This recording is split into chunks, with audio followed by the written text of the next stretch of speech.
All right, welcome back to Cricket for Americans. Nick here. Gabe, the Night Watchman. And Gabe and I are here to adhere to a Patreon request. We appreciate all of our Patreons. We appreciate their support.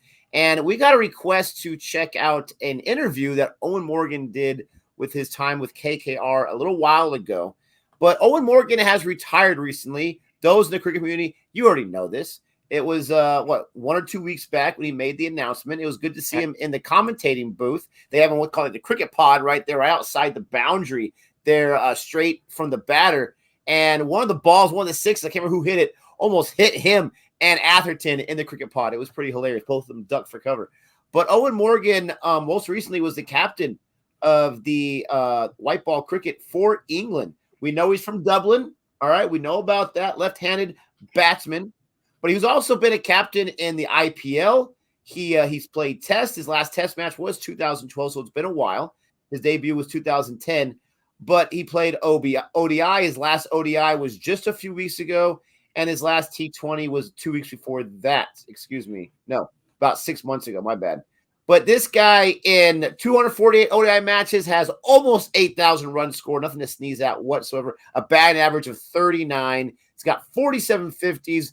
1400s in ODI, which was his main format that he played in, that he was a captain of. And of course, he led the England team non-controversially to a World Cup win in 2019, their first ever, baby. And so he'll always go down in the England fans in my heart as the captain that got the job done. Ben Stokes might have had a little bit of a cameo in that championship performance. What's up, Gabe? Nick, here's the thing. As this weekend, CFA has been streaming England versus India T20 in England. You've got probably one of the best batsmen in the world, right? In Josh Butler, and he is crumbling under the weight of captaincy. Let's just be real. 2 ducks, a golden duck at that, bro. It is, you could see it's getting to him. And Eoin Morgan's bat has been declining. His offense has been declining for years now. You know, KKR would not have made it to the championship against CSK a year ago if it was not for Eoin Morgan's captaincy. And we know that because Eoin Morgan took over from DK in the middle of the season because DK was so bad and then turned that team around. The guy is just a flat out great captain. Again, captain, like you said, England to their first ever white ball ODI championship. And I think that there's something to be said for that, bro. Okay. As I'm, streaming the match, right? In the commentary, people are like, yeah, does Josh Butler have the captaincy, the captaincy curse, right? The curse of captaincy. Guess who had it this year too? Jadeja. Jadeja's been a monster. Put up 46 runs in that second game for India. Helped them get the 170, a respectable score, and beat England. This was not the same Jadeja we saw crumble under the captaincy when he was with CSK. Nick, it is probably the hardest job in professional sports. And I know that we at CFA crushed how bad Eoin Morgan was with the bat. He could not help his team, couldn't get his team anything with the bat. Matter of fact, I was even calling for him to drop himself. Just give KKR some offense against CSK in that championship, and they might have won because it was super close. But obviously, he wasn't going to drop himself. And I think right now, England is looking at him. Josh Butler right now, if anybody is loathing and lamenting the day that Eoin Morgan retired, it's Josh Butler. Because he's like, I didn't sign up for this. I don't want this. I should have go out there and bat and worry about my game and not worry about bowling and selection and field placement and all that garbage. You understand what I'm saying, Nick? Like, I really don't think people appreciate how good Eoin Morgan was as a captain. I don't even think we truly appreciate it because we came in, near the end of the career. You never want to see an athlete and judge their play based on the end of their career. I was just looking it up. He also captained Ireland to a U19 World Cup championship as well, where he was the second leading scorer there. He went on to score really big in the U19, I think the next year as well. So this guy can score runs. Like I said, almost 8,000 runs, nothing to sneeze at whatsoever. This guy, very, very impressive. Like you said, just has that leadership intangibility about him, where he's able to lead the men. And from what we understand, from what we hear, in a more calmer way, right? In a more reserved way, but still able to get those men to do what the team needs them to do, which is super impressive. And I hope nothing, just to put a bow on the Josh Butler, I hope nothing but the best for him. I hope that he can, it's a tough first 2 days, first 2 games as a captain.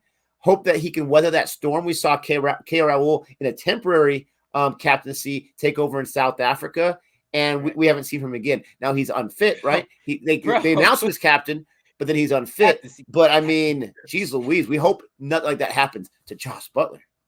Listen, I'm telling you right now, players have to be thinking to themselves, please not me, please not me, please not me, please not me. Whenever a captain retires or whatever, you ever heard that? Not it. That's what players are doing right away in the locker room. Not it. I don't want it. I don't want it. Absolutely. And honestly, it's going to be spin the bottle captaincy. The last thing I remember, I wanted to mention, remember when we went to go see the movie 83, right? With Kapil Dev, when they wanted him to be captain, right? To take over for Sunil Gavaskar. And he's like, no, I don't want to be captain. Like, these older veteran players are here or whatever, they're not going to listen to me or whatever. Like, that's what it's got to be like. I am sure people get their arms twisted to be captain, because I wouldn't be putting up, yes, please. I don't want any of that. Listen, I don't want it. I'm not saying this about anyone particular because I have no idea. But you know this, I know this, people that work in any kind of a group knows this. There's always a few people that really want that opportunity, right? And you're just sitting back there, older and wiser, like, oh, take it, young buck, take it. It's all you, brother.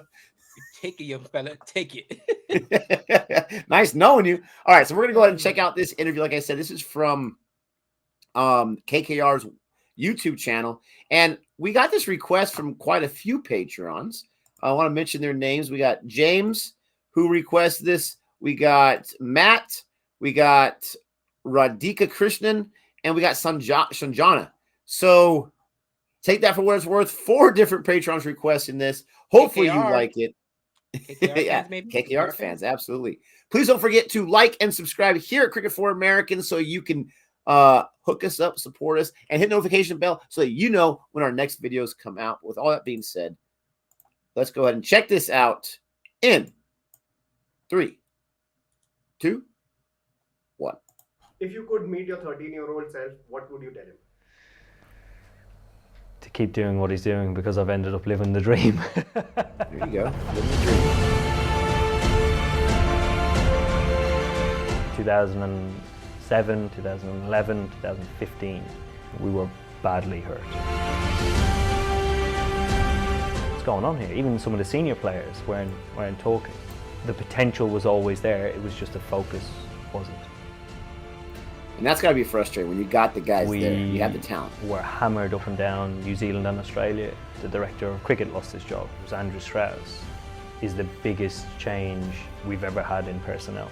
The journey that we were on for the full 4 years was probably the most rewarding thing at the end. And you've won the World Cup by the barest of margins! By the barest of all margins! Morgan Way. Oh, we went through quite a prolonged period of prioritizing one format and neglecting the other 1 or 2. And when you do that, I mean, in international sport and dealing with high performance teams, you get hurt. And when you look at the best and most consistent and successful countries in the world, you look at India, Australia, Pakistan for a long time, they managed to juggle both. So it's not impossible.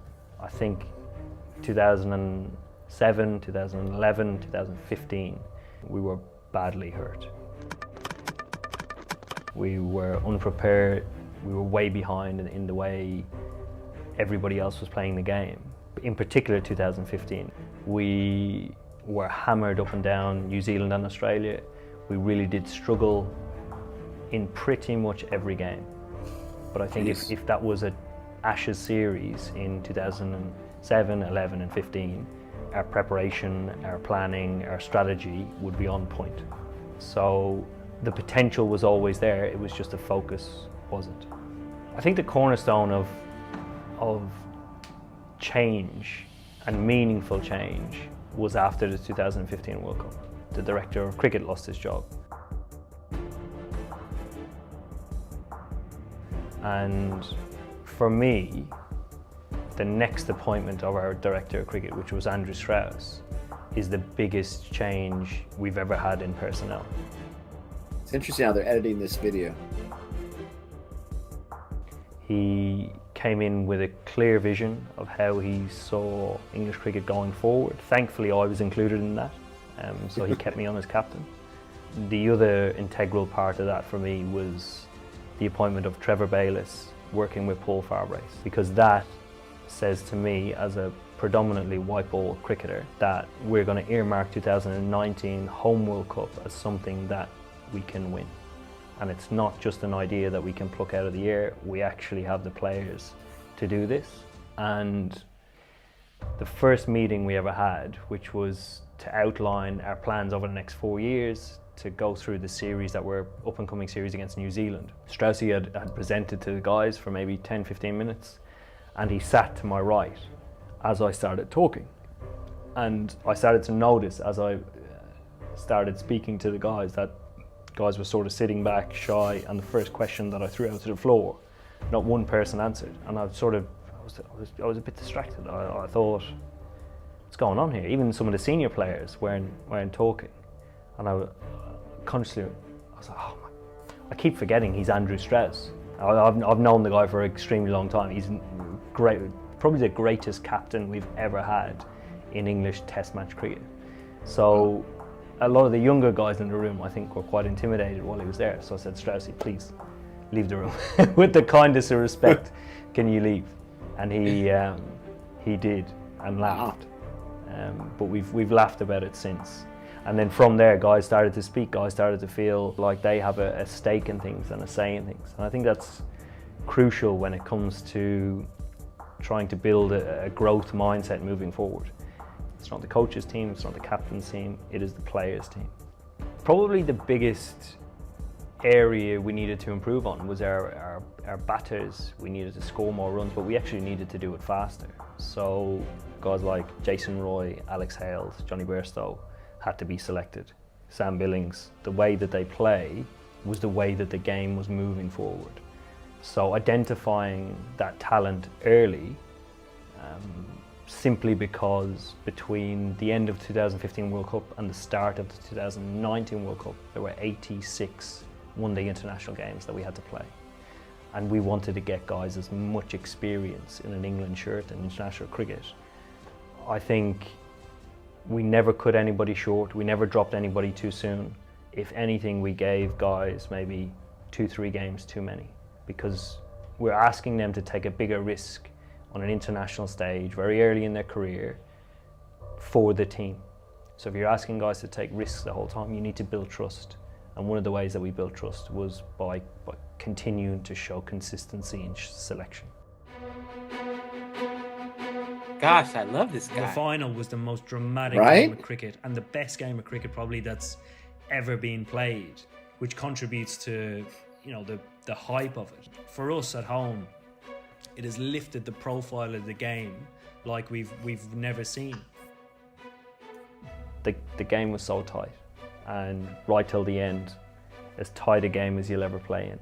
Now then, it's Trent Bolt again. Is this it? Is this? Oh, he's thrown it, he's got it!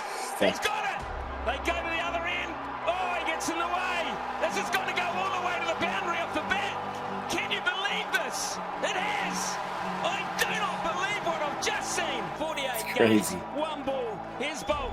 They're going to push. Are we in for a super over? They've got to go quick. They've got to go quick. Out! I'm sure he's out. We're going to a super over. Guptill's going to push for 2. They've got to go. It's got to throw. It's got to go to the keeper's end. He's got it. England have won the World Cup by the barest of margins. By the barest of all margins. Absolute ecstasy for England. Agony for New Zealand. Oh, those New Zealand The fans. journey that we were on for the full 4 years, becoming #1 in the world, being the batting team to score the most 300s, the most 350s, the most 400s, the most 450s, building those memories along the way, and memories that will last for a long period of time. and friendships that will last their whole lives was probably the most rewarding thing at the end. So I thought it was a great year for us, cricket-wise. Yeah, it's awesome.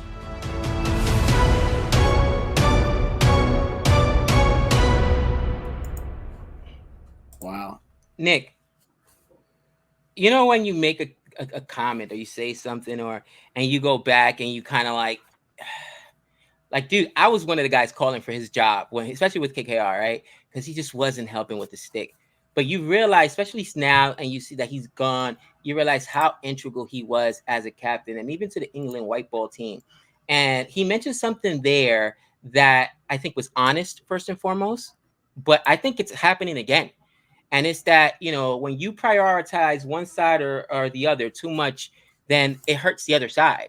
And case in point, he mentioned that what helped them get to that point was picking young, aggressive players that scored quickly, like Jason Roy, like Johnny Bairstow. I forgot who else he mentioned there. Sam Billings.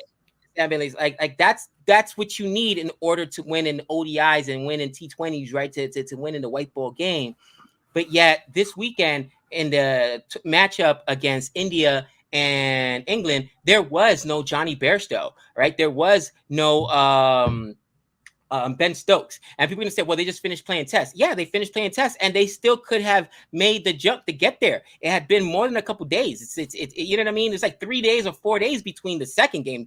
Maybe the first game you figure, oh, they need a day or two of rest. But that second game, you're at home. This is a tour of India in England, and you're basically going to not go in with one of your biggest guns in Johnny Bairstow. What's happened? Johnny Bairstow has now become the new Test darling, right? He's putting up centuries left and right. And once again, it looks like they're prioritizing Test over white ball cricket. And he said it the best. He said if that was the Ashes, that they would have been prepared. If those losses had come at the Ashes, but it wasn't the Ashes, right? And I think that there's a struggle in the hierarchy of England cricket where they do prioritize tests more than they do ODI and T20. And the reality is ODI and T20 are probably the future of the game. All right. That's what's going to continue to grow because you're going to get more countries involved. And it's a shorter format. It's a better TV product. We love tests. You and I will sit and watch a test match. We watched the Ashes. We were watching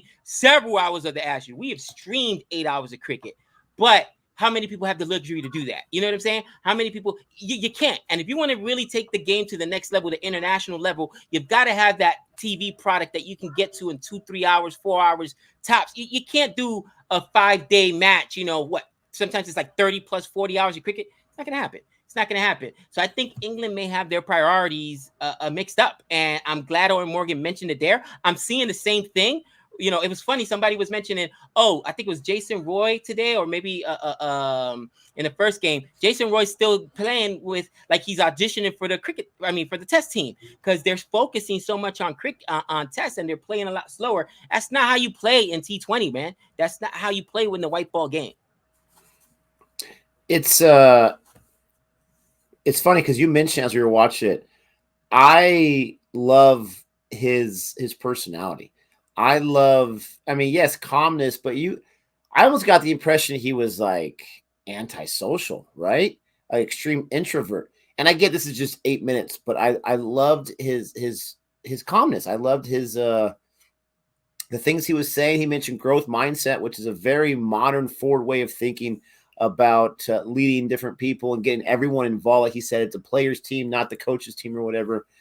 I love what you had said because I thought the same exact thing about how they had prioritized this or that. He had noticed it, and instead of just putting stuff together for the World Cup, like we had a 4-year plan, and he seemed to be excited about that. When you're passionate about something, when you want something to move forward, whether it's your job or whatever it is, you want to be with people that also care about it. Like you can't tell me we have a problem here, but no one really seems to care about fixing it and getting a solution. And so I love that he was excited about that part of the process of building it and seeing what they can get. And then when you get to the finals, yes, whole lot of luck, whole lot of fortune, right? A whole lot of good bounces here and there, especially very at the end, which made a difference between them and New Zealand. But they had to get to that point. They had to be prepared for that fight. And I just love his forward thinking with that. And again, I'm very, very impressed with him. by the way he carried himself, by the way he talked. He was able to summarize what happened very, very nicely. And I absolutely loved it. Great video. Thank you so much for the request from our patrons. We appreciate that. If you're an Eoin Morgan fan, let us know below what your favorite moments are of his career. And with all that being said, don't forget to like and subscribe. Until next time. That's 6 rounds.